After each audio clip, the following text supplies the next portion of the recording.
Hi friends, അപ്പോൾ എല്ലാവർക്കും ഞങ്ങളുടെ ചാനലിലേക്ക് സ്വാഗതം. അപ്പോൾ പുതിയ വർഷം തുടങ്ങിയിട്ട് 2 ആഴ്ച കഴിയുന്നു അല്ലേ?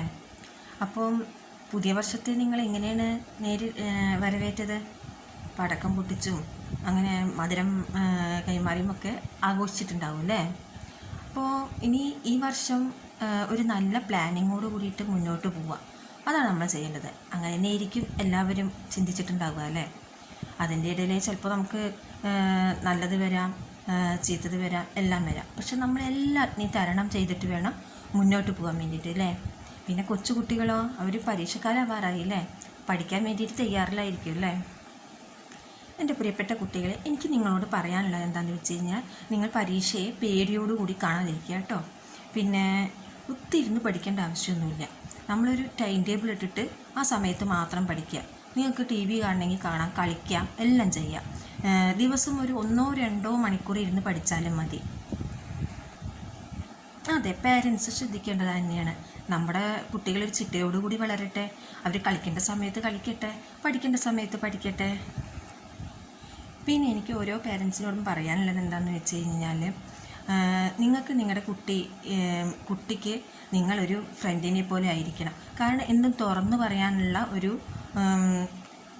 ഒരു മനോഭാവം കുട്ടികൾക്ക് ഉണ്ടാവണം. അത് നമ്മളൊരു ഫ്രണ്ടിനെ പോലെയാണെന്ന് തോന്നിയാലേ അവർക്കത് തുറന്നു പറയാനുണ്ടാവുള്ളൂ. അപ്പോൾ നിങ്ങളത് കേൾക്കാനുള്ള മനസ്സിരുത്തണം. പല ആളുകളും പണിത്തിരക്കിലാവുന്ന സമയത്ത് കുട്ടികൾ പറയുന്നത് എന്താണെന്ന് കേൾക്കാൻ പോലും തയ്യാറാവാറില്ല. പിന്നെ നമ്മൾ കുഞ്ഞ് കുട്ടികളുടെ കാര്യമാകുമ്പോൾ നമുക്കറിയാം, പല പേരൻസും പണിയെടുക്കാനൊക്കെ പോകുന്ന സമയത്ത് കുട്ടികൾക്ക് മൊബൈൽ ഫോൺ കൈ കൊടുത്തിട്ടാണ് പോവാറ്. നിങ്ങൾ ശ്രദ്ധിക്കേണ്ടത്, അതൊരു തൽക്കാലത്തെ നമ്മുടെ ഒരു ആവശ്യമാണെങ്കിലും അത് കുട്ടികൾക്ക് എത്ര ബുദ്ധിമുട്ടുണ്ടാക്കുന്നു എന്നുള്ള കാര്യം നിങ്ങൾ മനസ്സിലാക്കണം. കാരണം അവരുടെ കുഞ്ഞ് കണ്ണുകൾ അല്ലേ, അത് നമുക്കറിയാം. വളർന്നു വരുന്ന കുട്ടികളാണ്, ഇപ്പം തന്നെ കണ്ണൊക്കെ പോയിട്ടുണ്ടെങ്കിൽ എന്താകും അവസ്ഥ? അതുകൊണ്ടാവുന്നതും മൊബൈൽ ഫോൺ കൊടുക്കാതിരിക്കാൻ വേണ്ടിയിട്ട് നിങ്ങൾ ശ്രദ്ധിക്കണം. മൊബൈൽ ഫോണിൻ്റെ അമിതമായ ഉപയോഗം നമുക്കറിയാം കുട്ടികളുടെ ബുദ്ധിയുടെ വളർച്ചയെ പോലും വളരെ ബാധിക്കുന്ന ഒരു കാര്യമാണ്. ഞാനിപ്പോൾ അടുത്തൊരു കുഞ്ഞു കുട്ടിയെ പരിചയപ്പെടുകയുണ്ടായി. ആ കുട്ടി സംസാരിക്കും, പക്ഷേ അധികമൊന്നും സംസാരിക്കുന്നില്ല. ഇപ്പോൾ ഒരു 4 വയസ്സായിട്ടായ കുട്ടിയാണ്. അപ്പോൾ ആ കുട്ടിക്ക് എന്താണെന്ന് വെച്ചാൽ ഇതേപോലെ ഒരുപാട് നേരം മൊബൈൽ ഫോൺ ഉപയോഗിക്കും. അപ്പോൾ നമ്മൾ ആ കുട്ടിയുടെ പേര് വിളിക്കാൻ പോലും ആ കുട്ടി അധികം ശ്രദ്ധിക്കാറില്ല. അപ്പോൾ ഞാൻ ചോദിച്ചപ്പോഴാണ് മനസ്സിലായത്, ആ കുട്ടി കുറച്ച് മൊബൈൽ ഫോൺ അധികം യൂസ് ചെയ്യും. അപ്പോൾ അവനത് മറ്റു കുട്ടികളുടെയൊക്കെ കൂടെ കളിക്കുന്ന സമയത്ത് ആ കളിക്കാനുള്ള ഒരു ചിന്തയൊന്നും വരുന്നില്ല. അതാണ്. അപ്പോൾ നമ്മൾ മൊബൈൽ ഫോൺ കൊടുക്കാതിരിക്കാൻ വേണ്ടിയിട്ട് ശ്രദ്ധിക്കുക. പിന്നെ അവർ കളിച്ച് വളരട്ടെ. നമുക്കറിയാം, പണ്ടൊക്കെ ആണെന്നുണ്ടെങ്കിൽ എന്തൊക്കെ കളികളുണ്ടായിരുന്നു. ഇന്നത്തെ കുട്ടികൾക്ക് ആ കളികളെ പറ്റിയൊന്നും അറിയില്ല എന്നുള്ളതാണ് സത്യം.